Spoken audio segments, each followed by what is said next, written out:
Dans la commune de Songon, à 15 km d'Abidjan, Amadou Cissé est en pleine action.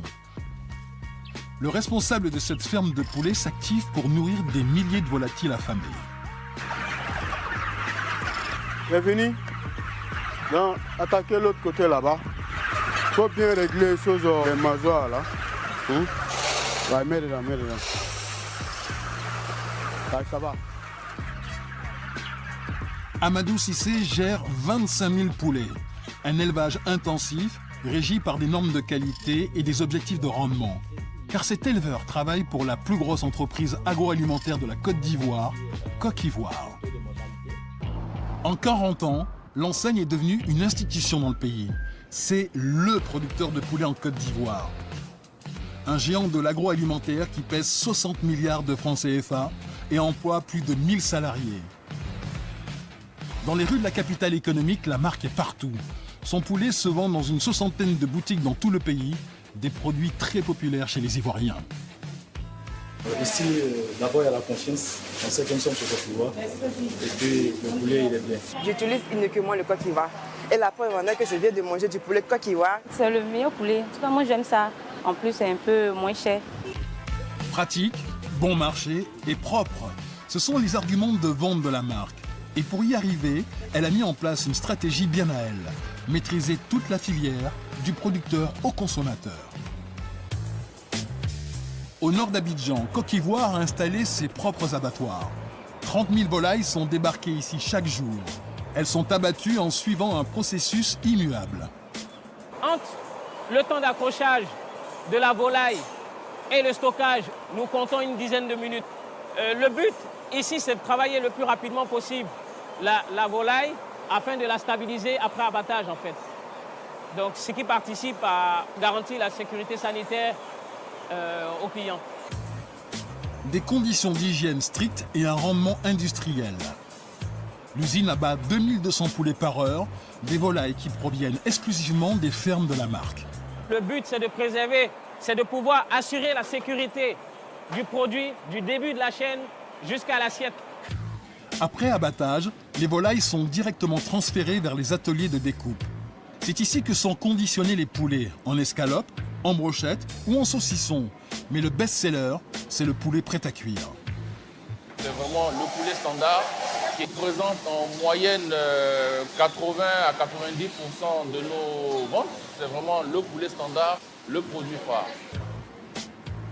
Avant de quitter l'usine, chaque volaille est étiquetée. C'est l'un des principaux arguments de vente de la marque. Nous bâtissons notre système sur une intégration complète. Donc nous pouvons tracer vraiment tous les produits, depuis la fin, donc le produit acheté par la ménagère, jusqu'au poussin qui a permis donc d'obtenir ces produits. Un suivi précis qui commence avant même que la volaille ne soit sortie de l'œuf.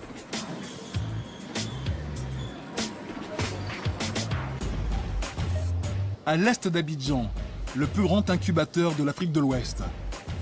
C'est ici que commence la vie de tous les poulets de l'entreprise. Dans des machines qui recréent les conditions d'une couvaison naturelle, à un détail près, une productivité 10 000 fois supérieure. Une poule va couver au maximum une dizaine d'œufs par couvée ou une quinzaine d'œufs par couvée. Et dans une machine, comme je l'ai dit, il y a 115 200 œufs dans une machine donnée. Donc si tu veux industrialiser, avoir une production industrielle, tu es obligé de recourir donc à l'incubation artificielle. Après 18 jours d'incubation, les poussins sortent de leur coquille. Ils sont ensuite triés méthodiquement. Objectif, ne garder que les animaux en bonne santé et qui donneront les meilleurs rendements. Un bon poussin, c'est d'abord qu'il y a un ombilic bien cicatrisé. Et puis bon, qui n'a pas de taches, qui n'a pas de duvet et donc qui est vif. Donc ça, c'est un bon poussin. 98% des poussins passent le test avec succès. Pour y arriver, l'entreprise met toutes les chances de son côté. Et cela commence au début de la filière. Le premier maillon de la chaîne, c'est cette ferme reproductrice. C'est l'endroit le plus stratégique, car ces poules pondent tous les poussins de la marque. Sur ce site très protégé, les règles sanitaires sont drastiques. Dès l'entrée, les voitures sont désinfectées au pulvérisateur. Et pour les hommes, même combat. Avant d'entrer dans la ferme, il faut suivre la procédure. On a un véritable défi sanitaire au niveau d'une ferme de reproduction. Tout le monde, visiteurs, travailleurs, intervenants extérieurs, quel qu'il soit, est obligé de passer par la douche. On a pris la douche, on s'est changé, donc j'ai laissé mes habits de ville dans l'autre partie salle donc, du vestiaire. J'ai pris la douche au savon, j'ai pris une nouvelle tenue avec des nouvelles chaussures qui sont destinées uniquement à la ferme.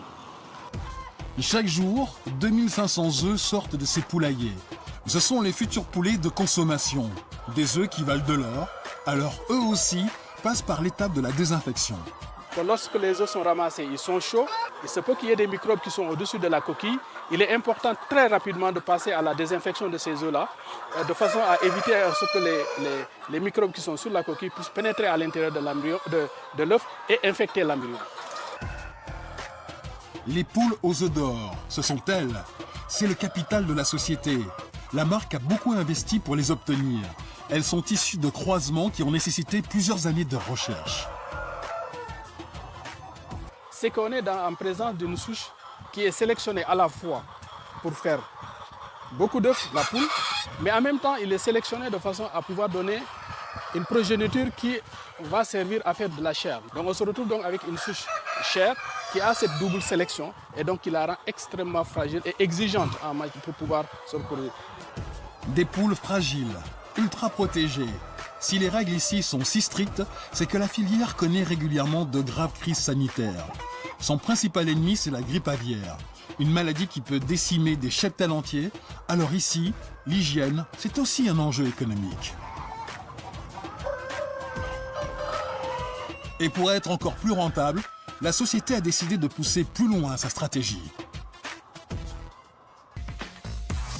Il y a un an, le groupe a investi 5 milliards de francs CFA dans cette usine. L'objectif, produire aussi l'aliment qui sert à nourrir les volailles de la marque. Ces machines flambant neuves sont capables de fabriquer des produits sur mesure pour ces poulets.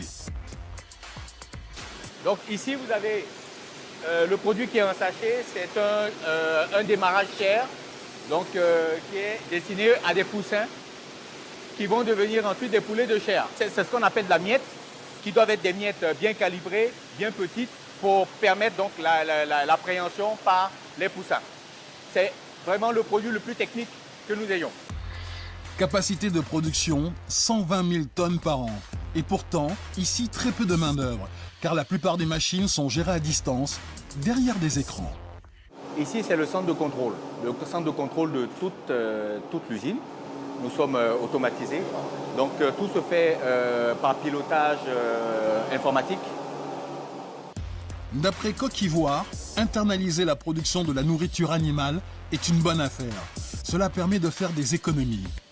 Effectivement, en termes de coûts, c'est beaucoup plus intéressant de fabriquer, de faire la fabrication sur place, ne serait-ce qu'en tenant compte du principe qu'on a pratiquement 75% des matières premières qui sont locales. Donc avec des coûts, je dirais, moindres par rapport à ce que nous pouvons importer, avec une disponibilité qui est plus immédiate, avec cette réduction en termes de besoins en stockage qui est nécessaire quand on commence à faire venir de gros volumes de matières premières de l'extérieur. L'œuf, la poule, le poulet et la nourriture, la marque a investi toute la filière de la production du poulet, mais pas seulement. Depuis quelques mois, l'entreprise a décidé de miser sur la restauration rapide avec Tweet, un fast-food dédié au poulet Coq Ivoire. Abidjan compte déjà 8 enseignes. Le concept, c'est un modèle qui reprend les recettes des géants américains en proposant des plats locaux. Et pour se différencier des restaurants ivoiriens classiques, Coq Ivoire mise sur une stratégie de prix agressive, comme avec ce menu d'appel à 2000 francs CFA. Tout le processus, c'est comment réussir à baisser les prix. Rester sur de la qualité, rester sur des standards de qualité internationaux, sur des intrants vraiment de qualité, mais comment réussir à baisser les prix qui est vraiment une de nos préoccupations majeures. Un poulet de consommation sur 3 est produit par Coq Ivoire. Et le groupe ne cesse de se développer. Au nord du pays, de nouvelles fermes flambant neuves sont en train de voir le jour pour accueillir 200 000 volailles supplémentaires. Et la marque commence à s'exporter. Elle s'apprête à lancer une nouvelle filiale au Burkina Faso.